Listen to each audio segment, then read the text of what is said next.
So without further ado, you know what we're going to do is we're going to start with Mark. Derek's like 5 minutes out, but so much to talk to Mark about.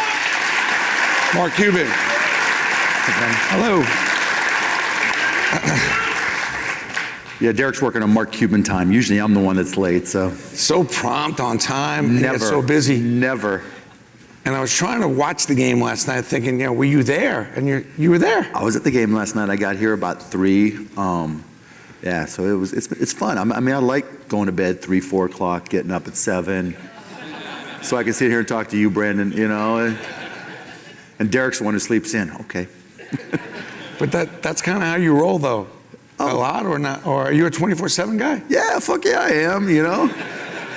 You got all these young dudes here who want to start businesses and want to try to kick my ass. Bring it on, bitches. There ain't no chance. So, well, before we get to the overall, I just got to ask you, are you enjoying the Shark Tank? Have you been? Do I look like somebody who's not having fun all the time? I mean, think about it. Why the fuck would I do anything if I'm not going to have fun? That's true. Now, is there one particular project that was like enormous amounts of fun? Mavs are fun when we win. Yeah, when we win. But yeah, the beauty of Shark Tank is not so much any one business, but it just sends. Anybody here watch the show? Yeah, that's what I'm talking about.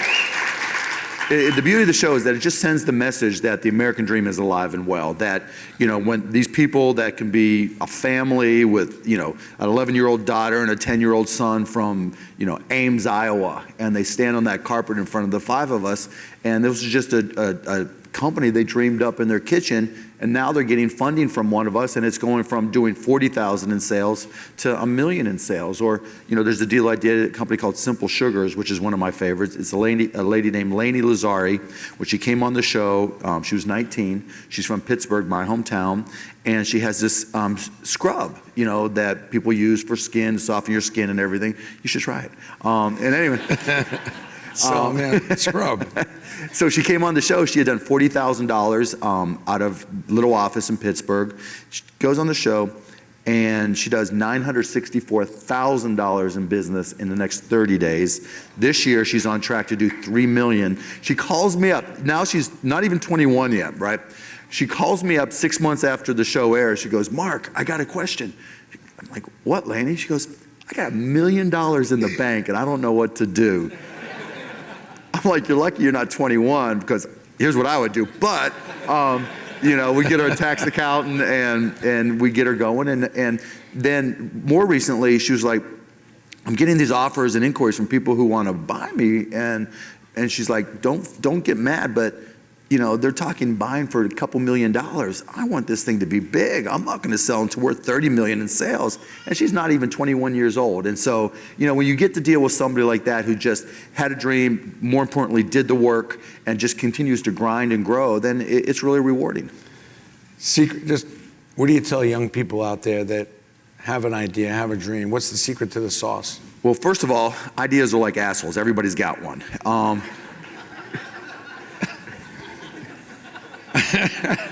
Okay. It's not that big. The idea is the easy part. It's actually doing the work and grinding through it that's the hard part. But what I tell people in terms of, there's two things about success that I always pitch. One, that to me the definitions of success is waking up in the morning with a smile on your face, knowing it's going to be a great day. I mean, I was happy and felt like I was successful when I was poor, living 6 guys in a 3-bedroom apartment, sleeping on the floor, right? I mean, I was going to work hard to get somewhere, but I was having fun. But in terms of going out and accomplishing things, to me, the thing about it is finding something that you love to do and then trying to be great at it.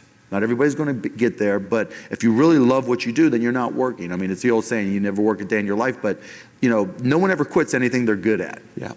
And so getting out there, finding something you like, and it doesn't matter, like people say, okay, you're 19, 20, 21 years old, 23, 24, 25, and I don't know what I'm gonna do. That's okay, right? You don't have to have it all figured out right away. It's okay to, after school, hopefully you go to college, but if not, go out and get a job and get paid to learn. You spend all that money to pay to go to college, go out, get paid to learn, find some things that you like to do, maybe that you don't like to do, learn, and then along the way, hopefully you find something that you love to do, and once you love it, you go out there and try to be great at it and see how far it takes you. Well, we have like a 41-year-old guy who's kind of unemployed, doesn't really know quite what he's going to do. So we probably need to bring him on. The captain, Derek Jeter. Thank you. Nice to meet you, Derek. How are you? How's everything? All right? Good. Hello. Mr. Jeter. How are you? Hello.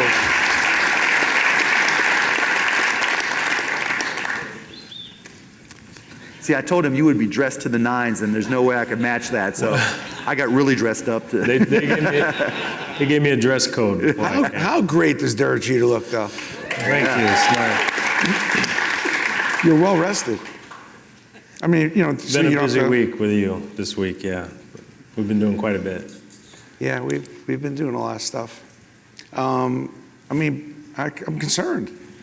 You don't have a job right now.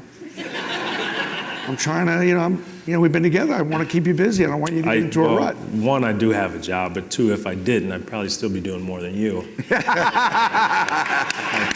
True. Well, I thought we'd start off actually with one of your new companies, because you've got this entrepreneur spirit, the Player Tribune. We were talking to Mark earlier. It's like, Mark, if he was here. He is here. I'm saying if he was here with the Player Tribune and we were the Shark Tank here, like, what would you advise? I like it. No, I like what do you Players think? Tribune. I sent Derek an email when I found out about it. I like it, right? Because you don't really hear a player's voice. In this day and age, particularly in this city, everything is about headline porn, right? No matter what you say, somebody needs to find the 140 characters of that and turn it into something that, other media can pick up, people can retweet, they can reblast and everything. And the Players Tribune gives players their own voice in a way that fans can trust, and the way that players can trust that their voice will be heard. And so is there a need? Absolutely. Then there's the business side of it, and that's the challenge, right?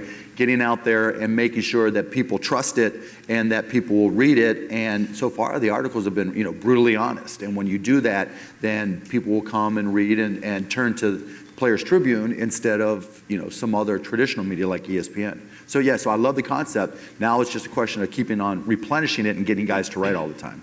Very true, yeah. I mean, that's the difficult part. I mean, there's, as well as anyone, a lot of people have great ideas, but turning it into a business is another completely different challenge. So that's what we're facing now. We have great partners. We have people that, we're working with. We partnered with Thomas Tull, legendary, and he's really big in the content space. So we're excited about it. We've got a little bit of a buzz, and our official launch will be in the middle of February. Oh, you haven't even officially launched yet? Not officially. Oh, no. Oh, see?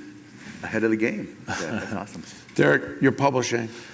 You got the book out there. The contract now just recently come out, and then your photo book. What's the plan, and what's your spirit about that? Well, the publishing side of things, I've partnered with Simon & Schuster, and they allowed me to have my own publishing imprint, and the idea behind it was I get the fact that people are interested in content. I've been very, very careful in terms of staying as private as possible. So just because I don't share all my content with the world doesn't mean I don't get the fact that people are interested in it. And more importantly, I'm interested in people's stories. Have anyone here read the Andre Agassi book, Open? I mean, it's a wonderful book, and I learned quite a bit about Andre, not just his success, but I've always tried to learn from people's failures, and I like to see how they got into a particular point. And Andre's book was one of the best books that I've read in terms of autobiographies, and that's sort of the idea behind it. I'm interested. Everyone sees Mark Cuban up here, very, very successful. Brandon Steiner, very, very successful. But the thing is that I think is more interesting to me is the speed bumps that they encounter along the way. Yep. And I'm interested in telling people's stories, not just sports stories, but in all different walks of life. Interesting. Your app. I just want to get back to the app. It's on the Player Tribune part. What's the concept behind that? Well, I mean, it goes to failures, right? Derek's exactly right. You learn so much more from, your character is tested so much more when things aren't going well. About 2006, I got sued by the SEC. And when the government comes after you for something, it's a whole different feeling. It's a whole different battle. It took 8 years and a lot of money, but I kicked their ass, and the truth came out.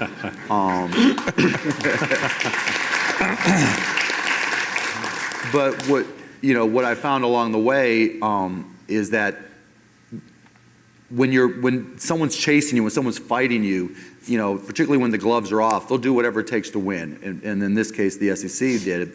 And they would take all the documents I had, all the emails, every message that I had, and if I said the sky was blue, they said, no, you wrote the sky was blue, but what you really were saying is the sky is green, and you were just trying to mislead us. Basically, they would take anything and create their own context.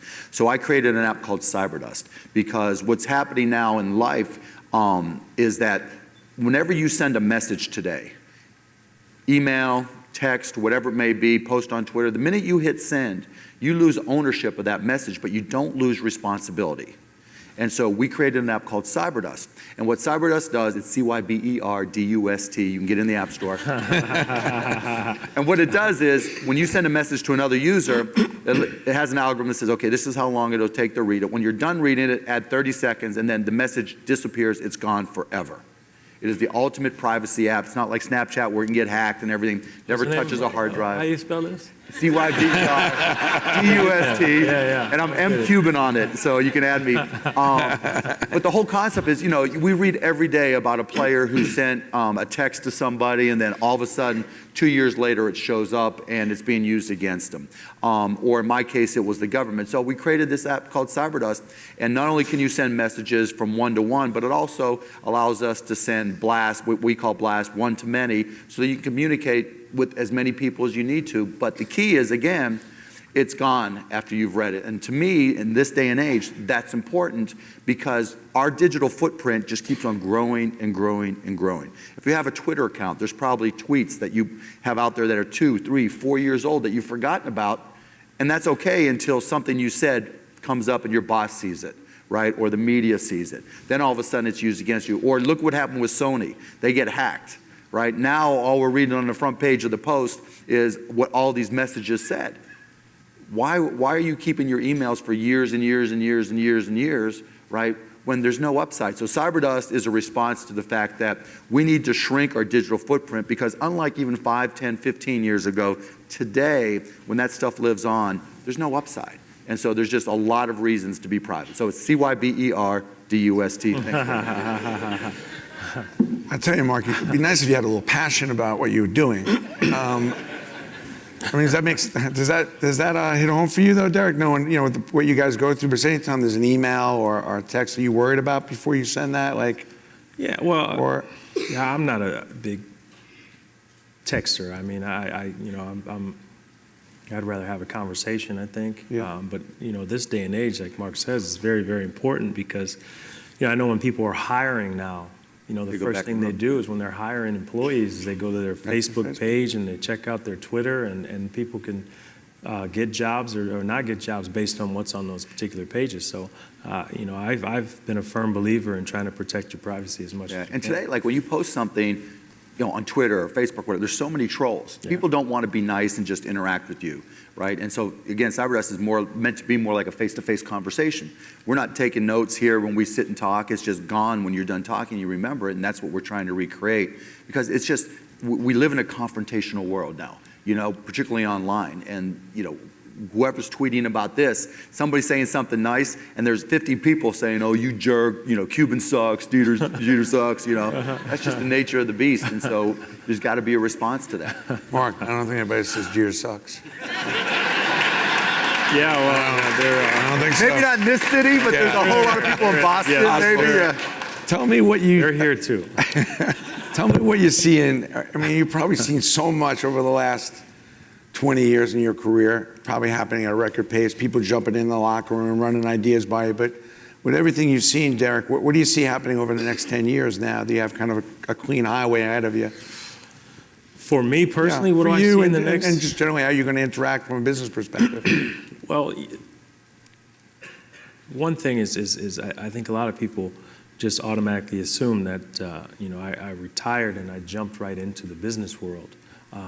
But what I've always tried to do is learn as much as possible while I was playing. And in that sense, I learned quite a bit about business, whether it was being involved in the marketing side of things, philanthropic with the foundation I was learning, whether it's investment portfolio, I'm learning about that. So it's not like I just woke up one day and said, hey, I want to be a businessman. I have learned quite a bit. Having said that, I still have to learn a lot more. I think in anything that you do, you're constantly learning. I played for 20 years in New York, and I still felt as though every day I was playing, I was learning something new. And if you're not learning something new, then I think there's something wrong with you. And so I love to surround myself with people that are much smarter than me, which is not very difficult to do because most people are much smarter than me. But, my ultimate goal one day is to be a part of an ownership group. And, I'd love to sit down with Mark and try to find out. You sure you want to be part of an ownership group? So I'd love to sit down with Mark and learn as much as I can from his experiences. So I'm constantly trying to learn. But from the business side, it's not like I'm just jumping in the water. But 10 years down the road, if we were just looking into my crystal ball here, you're probably running and / owning a team? I would like to. I'm not trying to put a time frame on it. But maybe. I think you do it when you're ready. I think the worst thing you can do is start any particular business or jump into a business and you're not ready for it because you want to be successful at it. Amen to that. Yeah. I mean, just because you want it doesn't mean it's going to happen, right? I mean, we're talking about Bobby Knight, and I went to Indiana University, and when he was coach there, one of the things he said that caught my attention is everybody's got the will to win. Nobody goes into something thinking, I'm going to lose. Everybody's got the will to win, but it's only those with the will to prepare that do win. And business is no different. You've got to do the work. You've got to learn. Like Derek was saying, you're always learning. I think that's what's allowed me to be successful because in the technology business, it's always changing every minute of every day. But that's an opportunity because most people won't do the work. They think, okay, I'm here. I know what I need to know. Whereas the more it changes, the more opportunity there is. So I love to be in industries that are always changing. Sports is no different. I mean, I met George Steinbrenner, 15 years ago and tried to pick his brain, right? And it was before I owned the Mavs. And Oh, so you did prepare before you bought the Mavs? no, I didn't prepare anything. It was just like, what the fuck, why not, right?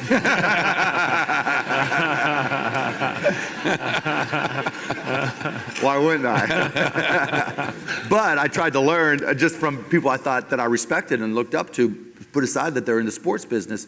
And I mean, it's funny how a lot of successful people in sports on the business side will say, just be yourself. Right? But go out there and realize it's always changing. If there was one template for everybody to win a championship in sports, we'd all follow it. There just isn't. So you always have to be learning, to Derek's point. And the minute you slow down, someone's going to pass you by. So you jump into Dump in, yeah, absolutely dump in. You jump into the Maverick situation. It was just, you're just winging it? I mean, you just pretty much, yeah. Well, here, it's not like buying the Yankees with a long tradition. So I bought the Mavs. It'll be 15 years in January. And I remember it was opening night of the 99-2000 season. I was a season ticket holder. And it's opening night. We're undefeated. I'm excited, And so I go there, and the place holds 19,000, and there were 14,000 maybe there. There's no energy in the building. I'm talking to my girlfriend at the time, now my wife, and I'm like, I can do a better job than this. And all of a sudden, I was like, damn, I just got paid. I'm going to try to buy this shit. And so that was it.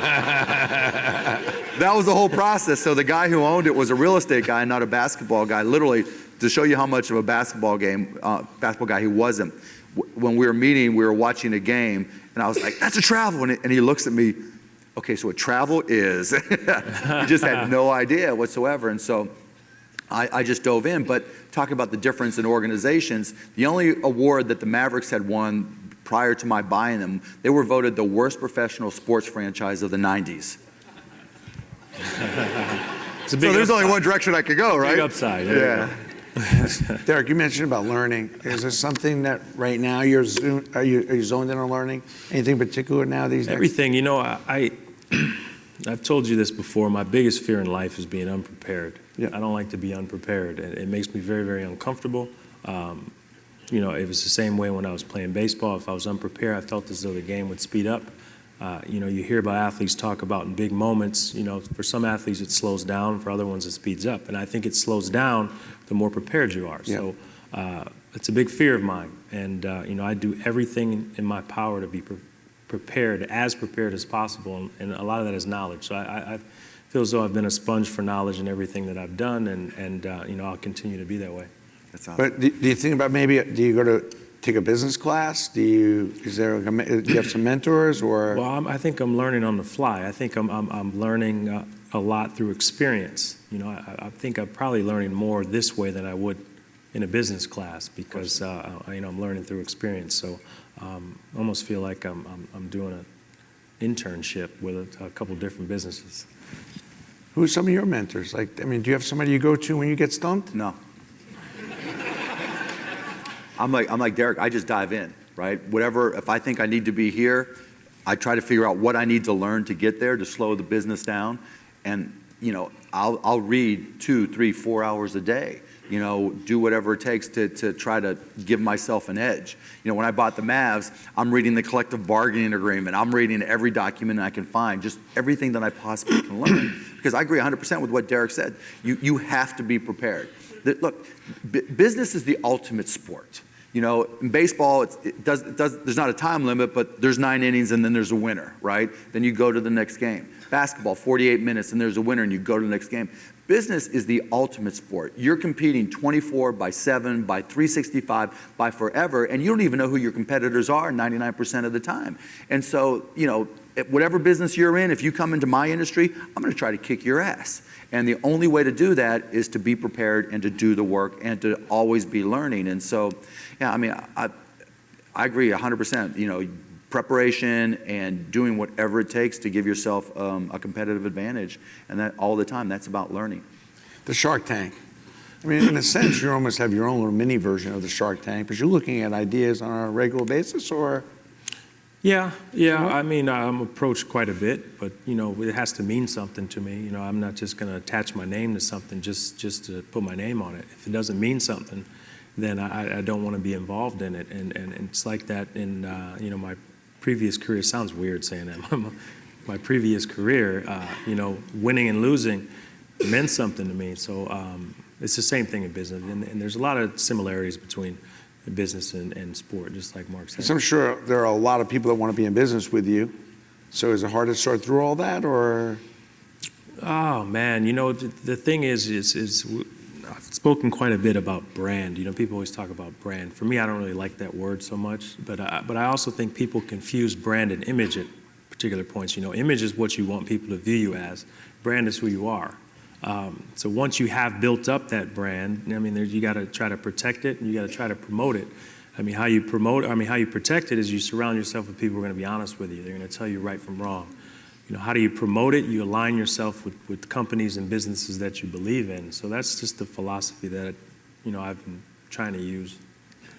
Probably a big challenge the next 5 years. No, he's got it right on, man, Yeah. because he's not in a rush. Yeah. You know, people think, okay, now, boom, done, right? I got to go. And that's when people get themselves in trouble. And, you know, he's exactly right. And he said it better than I could, you know, brand versus image. And being able to manage and control your brand is about taking your time. It's about being prepared. It's about, you know, it's like on Shark Tank. You don't have to rush into a deal. There's enough things that come your way that you just wait for the right pitch. You know, literally, pitch, get it. See the little joke I made there? Pitch. Anyway. I thought New Yorkers were quick. Damn. It's early. We're a late town, right? Business is the ultimate sport. I love that. But hey, let me ask you this. On the Shark Tank, what's the difference between the people that come on the show that get a deal and the difference between the people that don't? You know, they have real businesses or they have real upside. So there's 2 types of businesses that I'll look at. One is somebody who's taken it from idea to a business, but it's still early, but I think the upside is big. Or somebody who started to really grow their business, but they need that little boost. And so if I can give them that boost, you know, I'll look at my skill set and their skill set and say, if we complement each other, then let's do something together. But again, you know, and Shark Tank, let me qualify that. Shark Tank's a little bit different in that sometimes I just try to do the right thing. So like there's a company called the Living Christmas Tree Company. It's a guy named, changed his name to Scotty Claus. And what he does is he grows Christmas trees in unoccupied land in California. And then he rents the living Christmas trees to people. And after Christmas, when you're done, rather than throwing it away, he comes by, picks it up, and then replants it. And you can get the same Christmas tree. And there's families that have had the same Christmas tree for 20 years with him. And so it's just a cool idea. And but the business isn't big. He'll do $150,000. We did $150,000 last year. He'll do like $250 this year. But he employs like 40 veterans to go and pick up the trees and to plant and water and do all the work. And so sometimes it's just the right thing to do. And that's a little bit more important than how much money I can make. So are you investing sometimes in people Yeah, of course. Well, you gotta Above have and both. beyond the idea, or do you have to have both? Yeah, you have to have both because, look, he is a great guy, but if the business didn't make sense to me, then he's not going to be around very long. Yeah. And so, it's got to be more than just the person. I asked you about one thing. What's up with the 3D in the stadium idea that you came up with? What's going on with that? Well, yeah. So it's a company called, I didn't come up with it, it's an Israeli company. So, I have this ongoing battle with NBA referees. And so. No. You? Enough so that they won't even let me in baseball, so it's okay. But there's this technology now where we're taking 5K, really super high resolution cameras, and we just installed them around the arena. And what it does, instead of working in video, the cameras turn all the video into data. And what's really cool about it, it allows you to recreate any perspective on the court. So if I want to know what did Dirk see, when he took that shot, literally, I can just run some software and it'll recreate the entire play. In baseball, if I wanted to see the pitch and the whole look of the pitch from the viewpoint of the pitcher, the catcher, the shortstop, the batter, whatever, because it's now data, it recreate it. If I want to see, now, like we all go nuts at the end of an NBA game when they review everything to see if it went out of bounds, and we look at normal video replays. With this, you'll be able to turn, it's as if, because it's all data, you could just turn the whole court and see who hit the ball and did it go out of bounds, literally, because it becomes data, and then that turns into virtual reality, and that you can, so many different things you can do. But I did it because anything that fucks things up, I like to do, and so. I'm gonna write that down. Anything that. It's the truth. That's my guiding principle. Fuck it up. Your underwear, not.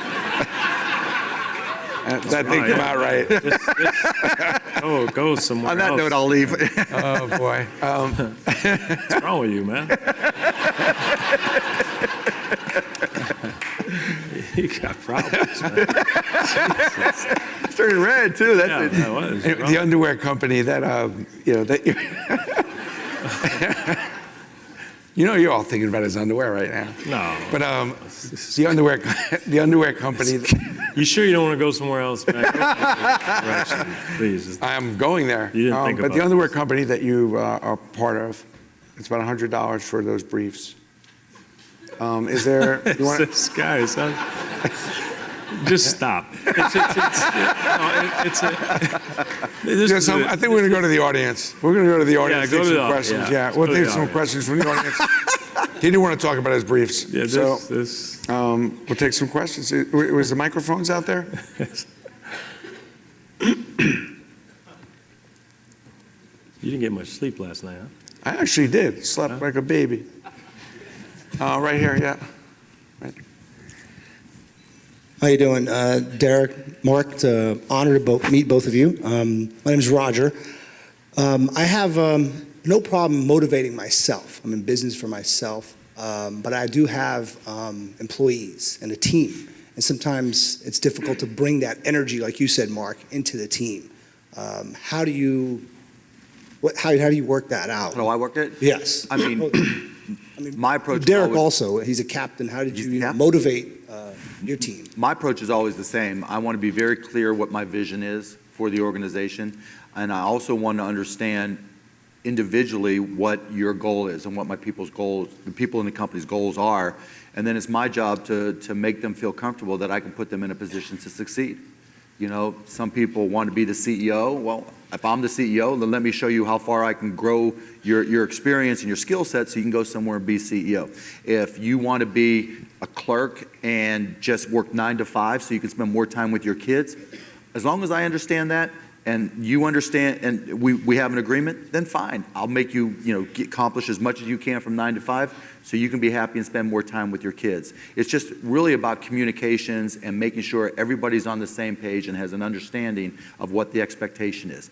Problems happen when there's not an understanding of expectations because you want them to go and catch up with you and do it, but not everybody's like that. And so you've got, as the entrepreneur, as the CEO, you've got to hire people that in the positions you need to go are ready to go. Because if you hire people who aren't, then it's on you for hiring the wrong people.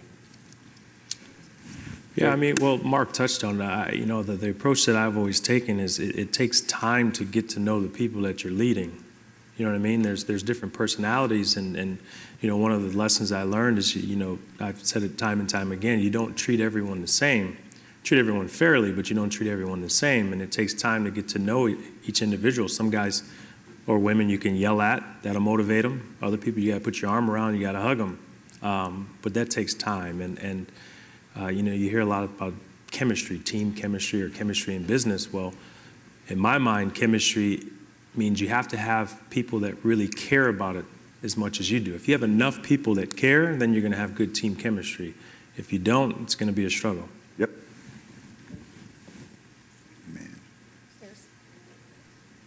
Go ahead. This is a question for Derek. I was just wondering what you thought about the new Yankee shortstop, Didi Gregorius. You want to know what I think about that?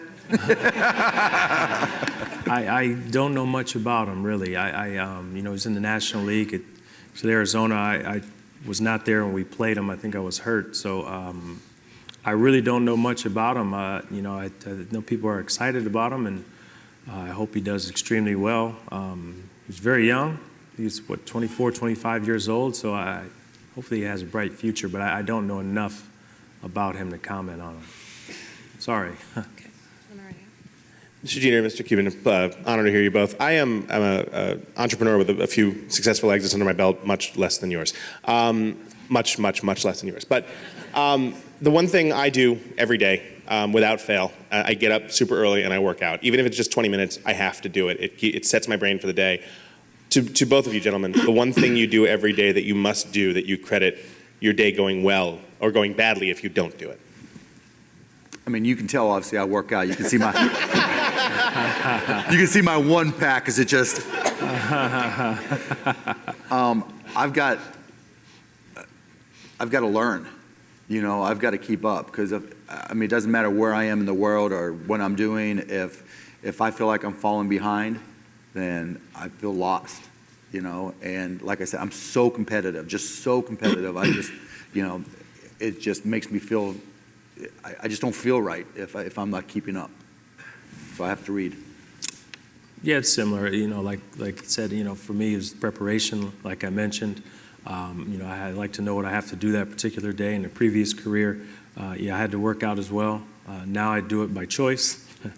But yeah, you have to know what you're going to get yourself into that particular day and make sure that you're prepared. And for me, the way I always looked at it was, Mark talks about being competitive. I think you always have to keep your eye on your competition, because you keep your eye on your competition, then it pretty much eliminates complacency. You know what I mean? You never sit back and say you have it made. Well, what's this person over here doing? It's going to make you work that much harder. Did you go through that a little bit with the Red Sox during certain years? Were you kind of keep an eye on teams that were kind of breathing on you or in front of you, behind you? Not any one team in particular. I've always, when a season is over with, I always look in the mirror and see what I could do better. I never reflected and said, oh, well, we accomplished this or we accomplished that. It's what's next.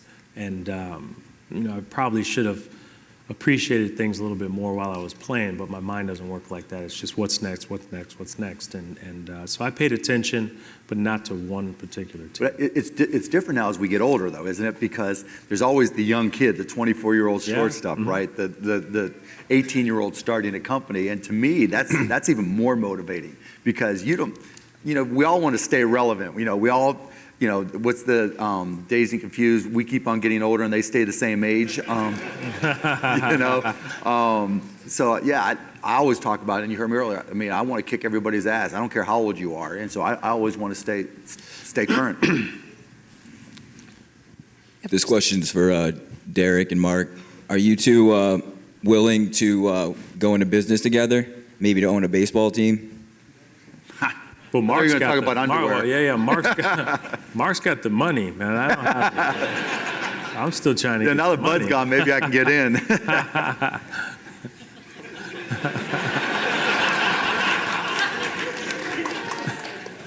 I got no comment on it.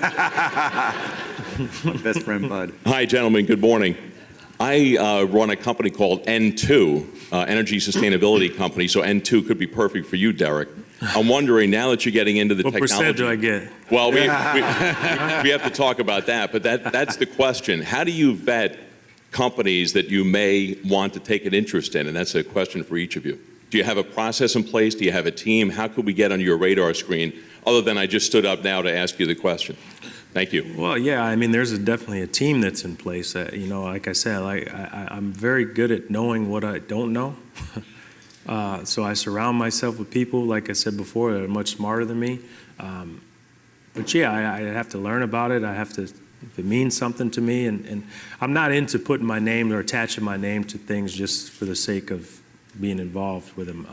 It really has to mean something. So yeah, I would love to get to know something about your company, but yeah, there's definitely a process in place.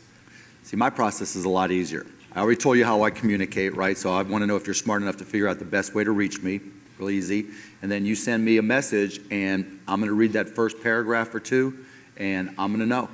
And if I'm interested, I'll follow up, and if not, I won't.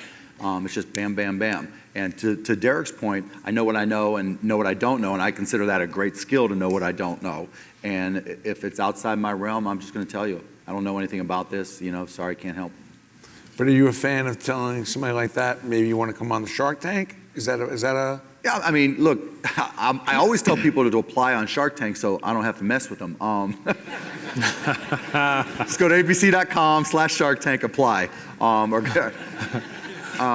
But yeah, no, if you get on Shark Tank is probably the best selling platform in America today. I mean, if you get your 10 minutes on Shark Tank, that's better than being on the homepage of Amazon for a week. There are a few places where you can tell the country, tell the world now, about your company and have it be repeated, 20 times. And so, yeah, if you can get on Shark Tank, go for it.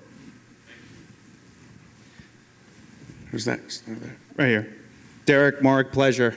I'm a sales professional. I've been in sales about 10 years myself. And I grew up as an athlete. I played collegiate sports. And the commonality among the different industries I've been in, from banking to the renewable energy field, specifically around sales, has been the sports analogy, teamwork, camaraderie, using the sports analogy to really, hone in your game for business and sales. And I've bought into this sales theory, this sports analogy theory many times, and I found holes as an athlete with that sports analogy, in the sense that I found it's really not, maybe perhaps it's the business organizations I've been working in, or even the profession of sales, that it's not the same thing as sports, in the sense that there's real teamwork, there's real camaraderie, but in the business world, specifically around sales, it's all about yourself. How would you respond to that, to somebody in a sales profession really trying to find real teamwork in the sports analogy? Thank you. Man. What was the question again? Yeah. Was there a question? Yeah. Sorry. In sports, there's teamwork. Right. In the business world, specifically in sales, it's around your own sale. And I've never found an organization that had a consistency of teamwork. And so how many organizations have you been with? 3. Maybe that's the problem. You've been with the wrong organization, because if you think about it, there's teamwork in all business. I don't care if it's individual. I mean, in baseball, it's individual. It's a batter against a pitcher. That's an individual moment, but ultimately, it's a team goal. So I think it's the same thing as sales. Any good business or organization that you're with is going to have to promote teamwork. That's just my opinion. Correct me if I'm wrong, Mark, if you have a different. No, I mean, I agree. Yeah, I mean, look, here's what I heard. I don't know if there's real quick, but here's what I heard, because you kept on saying me, right? And when I have issues in organizations, typically people are looking from the inside out. Here's what I think, here's what I need, here's what's not right for me, here's where things aren't working. And so whether it's sales or other parts of the organization, when it's everybody else is doing it wrong and you're the one that's doing it right, chances are it's not them, it's you, right? And so I always, again, it gets back to what we said earlier, that there's got to be communications, there's got to be teamwork. But if you find yourself in multiple organizations, regardless of the position, and you always think they're bad companies or they don't know what they're doing, it ain't them, it's you. I think I always use the equation like, sometimes if you want to have a good friend, be a good friend. Yep. If you want to have a good employer, be a good employee. Well, my version of that is if you really want to find success in an organization, reduce the stress of those around you. Don't increase the stress. If you find that you're increasing stress for people, you've got to rethink what you're doing. That's so true. The other thing is just on a small note is that somehow we got lost along the way. It's like, what can the company do for you? And a lot of employees look at what's in it for me? What else can I get as opposed to what you can do? What else can you give? How can you make the company better? The customer experience. What's got to go both ways, yeah. right? People want to feel like, Derek said it exactly right. It's teamwork, it's culture. People have to feel like they belong. It takes time to get to know people. It doesn't happen overnight. And, it's hard to have that patience to figure it out. Sports ownership question for you, Mark and Derek. There's probably 120 professional sports teams, all worth over $100 million. I'm just curious, Mark, the D-League is growing. Do you think, as new franchises, that could be an interesting place both to learn as an owner, and also I'm curious in your long-term views of the economic upside of maybe owning a D-League as a step to becoming a professional D-League sports team, owner? an NBA D-League team? Yes. Yeah, it's a great starting point to understand how to get into sports and to do it for a lot less money. The big difference is between owning another franchise in the D-League is that winning a championship is good, but it's not the ultimate goal. You're going to have it's like a minor league baseball team. You're going to have an affiliation, and supporting that affiliation is the ultimate goal. But it's a great way to learn. It's a great way to be part of the sports industry. It's a great way to develop young talent both on the court or field and off in the back offices. So it's a very rewarding environment, but it's not quite the same because it's not just about winning a championship. This question's for Mark right here. Oh, there you go. Okay. Yeah. I'm an avid user of Cyberdust, actually. Thank for you. over, C-Y-B-E-R. Yeah, since the creation almost, I think a year ago, has it been? Yeah, Yeah, a year. so the story is this guy offshore, he wanted to talk to me more, on a private level. So he said, use Cyberdust as Mark Cuban's thing because of the SEC. So it's kind of it's working. funny. Yeah, it's working. And I've seen it grow too. Yeah, you guys with just the new recently updated updated it, right? Yep. Yeah. So I'm an avid user, and it's a great app. I just want to say, and my username is Anus Muncher. Okay, I got you. Yeah, so add me. You can add me on. That money I promised you in that, yeah, we got you now. Thank you. This question's, this is for Derek. First of all, I want to say thank you for being such a great role model for all our children. If you could, Thank you. from a mom's point of view, you've been great. How did you stay after all these years of being so successful and so great? How do you stay so humble and so gracious and really didn't change you? I mean, as I listening to you now, you're still just such a wonderful person. I mean, how do you keep grounded like you are? Thank you. Well, I've been fooling you for a long time. No, I'm just playing. I think a lot of it has to do with, I'm a little biased, but I think a lot of it has to do with my family. I'm pretty close to my family. Anytime I do something, I always have it in the back of my mind. I don't want to disappoint my parents. It sounds funny because I'm 40 years old now, talking about disappointing my parents, which I'm sure I have before, but at least that filter, I have that filter in my brain saying I don't want to disappoint them. Then also, I think I've surrounded myself with good people. I think the key is, you have to surround yourself with people that are going to be open, they're going to be honest with you. They're going to tell you, pat you on the back when you're doing things good, but more importantly, they're going to tell you when you're doing things wrong. And I've had a close-knit group of friends for years, and I constantly go to them for advice, and my family as well. So I think it's the support group that you have around you that keeps you grounded. You're not going to ask me about being humble?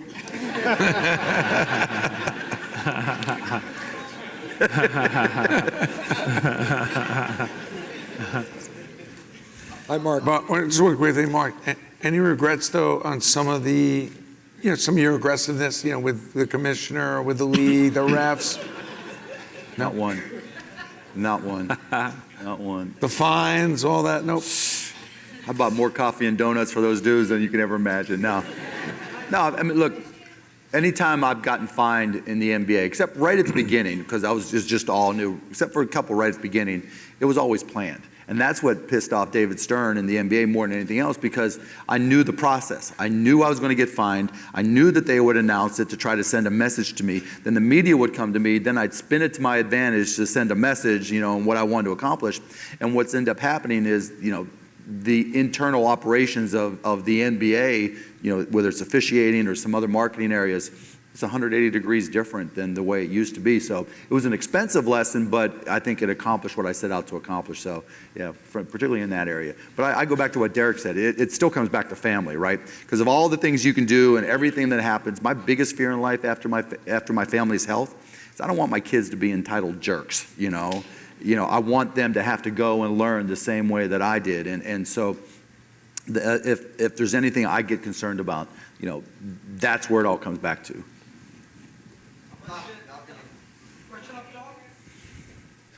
Hi, Mark. We are in New York.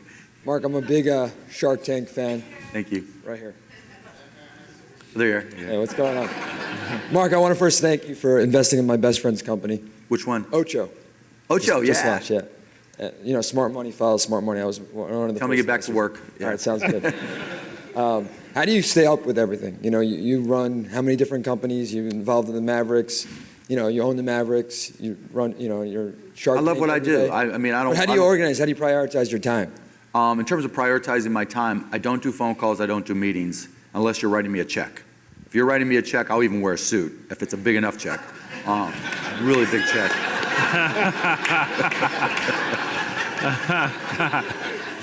Sometimes, but people, the way I work with the companies I invest in or even and that I run, everybody knows that they're going to send me a weekly report, and in that weekly report, it's bad news first. I expect good news. I don't need you to tell me the fluff. I expect good news. So if there's anything wrong, I want to know about it immediately so I can deal with it and I can help you.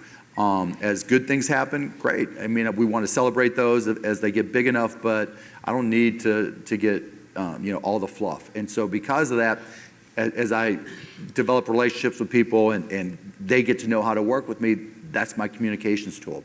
And if I need to go out, I'm going to Pittsburgh tomorrow, and I'll meet with two of my companies there. So there's a point in time where I'll go and spend time. But typically, I'm not going to say, oh, okay, let's get on the phone, let's chit chat. So how many calls a day do you take? Phone calls? Yeah. My wife and my general manager and my coach. That's it. No one else can call me. That's it? Well, Derek, I'll give you my number. But and you know what I'll do when he calls? Oh, that's Derek. I'm going to text you back. Cyberdust me, and we'll talk about it. That's it. And my wife. So you're really disciplined about this. I mean, you're really not doing calls. No. I mean, because to me, there's only so many hours a day, and I want to be productive. I want to get things done. I want to be prepared. And it's like, so how's the kids? What did the Mavs do last night? Okay, first of all, if you're asking me what the Mavs did last night, fuck you, because you're not a good enough friend, and you should already know, right? You're right. Like, how'd the Yankees do last? Doesn't that drive you crazy? How'd the Yankees do yesterday? Seriously?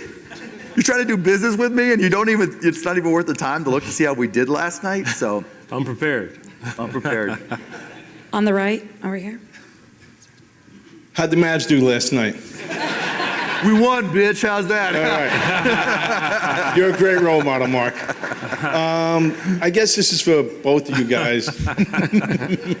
And it's easy to talk about the wins and successes, but the biggest speed bumps that you ran into in your careers, and how'd that, motivate you to keep going? Man, there's a lot. There's so many. I think the key is everyone's going to have speed bumps. You just don't want it to become a roadblock. And for me, I started my career. I signed the day after my 18th birthday, so I'd never been away from home. So it was dealing with being homesick. Most importantly, dealing with failure. I grew up in Kalamazoo, Michigan, and really, when it came to baseball, and I'm not trying to sound a certain way, but it came to baseball, I really had never struggled. I mean, it's a really small town, and then now you're going into the professional arena, and there's a lot of struggle. So dealing with struggle is a speed bump. Getting to New York, dealing with the media, dealing with criticism on a daily basis. We play a game of failure, so dealing with criticism and every single day, and negative questions every single day, it's definitely a speed bump, but I never let that turn into a roadblock. Yeah, I mean, for me, there's a long list. I mean, I can tell you, coming home with the lights turned off. I mean, I remember being 27 years old, and I tell the story all the time, going to the ATM, and it's empty, right? It's negative. In fact, my first company, getting a call from the bank and saying, you know, we've been getting these checks where the payee is whited out, and there's this lady by the name of Renee Hardy who put her name in there, and she took all your money. Well, she left $2,000 out of 84. And so shit happens, you know, and it's not the fact that things will go wrong, because they will. There will be obstacles. It's how you deal with them, and like Derek said, it doesn't become a roadblock, because you know it's going to happen to all of us. Nothing's ever a straight line from where you are to where you want to be, and it's the fact that you know that going in, and you're willing to be prepared and do the work to overcome those obstacles. I love that. Nothing's ever a straight line from where you are to where you want to be. Everybody wants to get on the train, thinking they're just going to get off the stop that's convenient, but it Never doesn't works work that that way. way. We got to get a question from up top, though. It's hard to see you guys up there. If somebody had a question up top. Yep, go ahead. It sounds like so. Questions to Mark.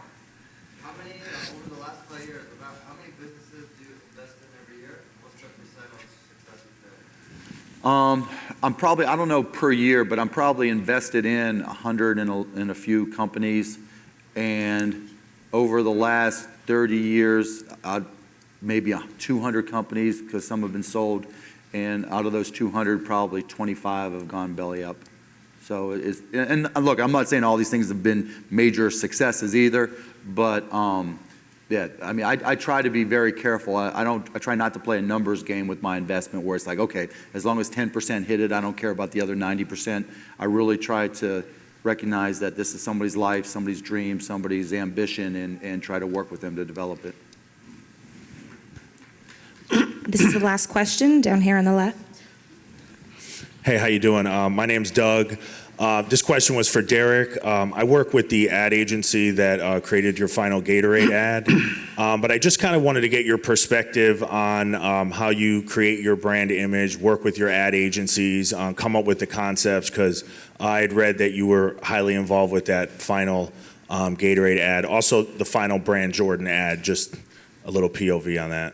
Yeah, you know, I think one thing that I'd learned throughout my career, you know, when I first came up, I didn't realize that you could actually say no. You know what I mean? So there's a lot of ads or commercials or some things that if I could go back, I would have said no to. I had one Nike commercial, and I don't think anyone even saw it, thank God.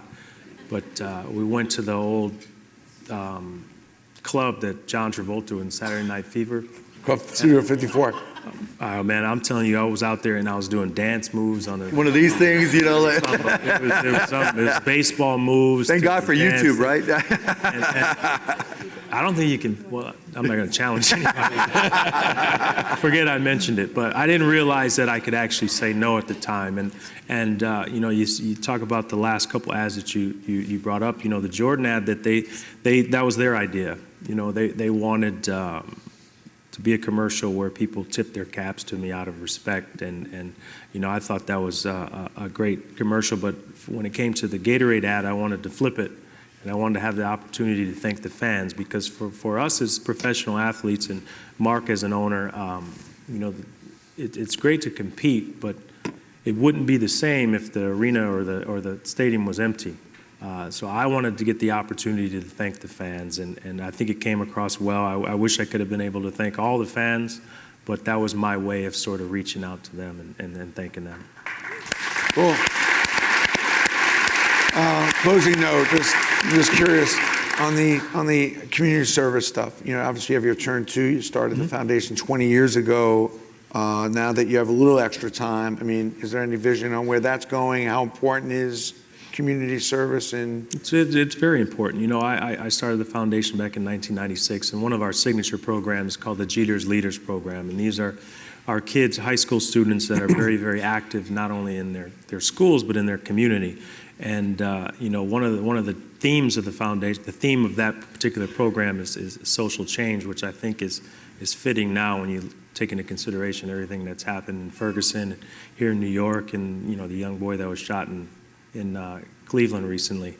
The thing we've always promoted our kids to go out there and understand the power of their voice and standing up for what they believe in.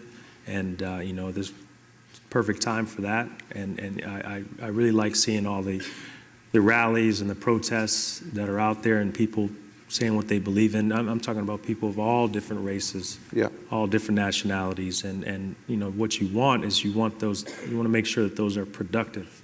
And you don't want any more violence. You don't want any more arrests. But we're very happy and very excited with our kids. They're impressive kids. You've worked with a few of them as well. The G to Leader program is unbelievable. I've had a few in my office. I mean, I love these kids. Because it's really given them a path right to college. It's taken incredible talent that may not get that chance.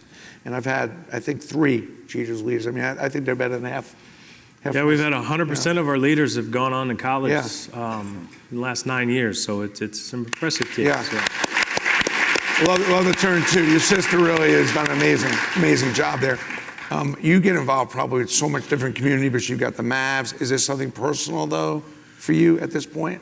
Yeah, I mean, there's different organizations. I have, I don't want to go into them honestly, just because all my rules of my fraternity charities, with the exception of a group called the Fallen Patriot Fund, where when people who have gone to war in Iraq, Afghanistan, wherever, and have run into personal financial difficulty, we'll fund them. But I think there's too many charities and not enough charity, right? And so I try to work directly, and whenever I do, the rule is it has to be anonymous. You can't make an announcement, because I want to do it for the right reasons. I do have 2. I have the Fallen Patriot Fund and a group called Little Heroes, which is the largest inner city baseball group and basketball organization in the country. And so there's a couple that I'll put my name on, but other than that, I really just try to do it for the right reason. Because like Derek said earlier, people will use your name and try to turn it into something, and it goes away from being charity. And I want it to always be about the kids and the organization.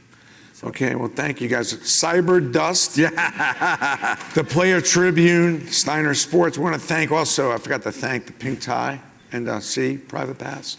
And USA Today had some sponsors of the breakfast this morning. You guys are great. I mean, it's amazing just to be able to share an hour with you guys and talk about this stuff. And thank you, Derek, for everything you do, too. Thank you. Thank you, Mark. And thank you.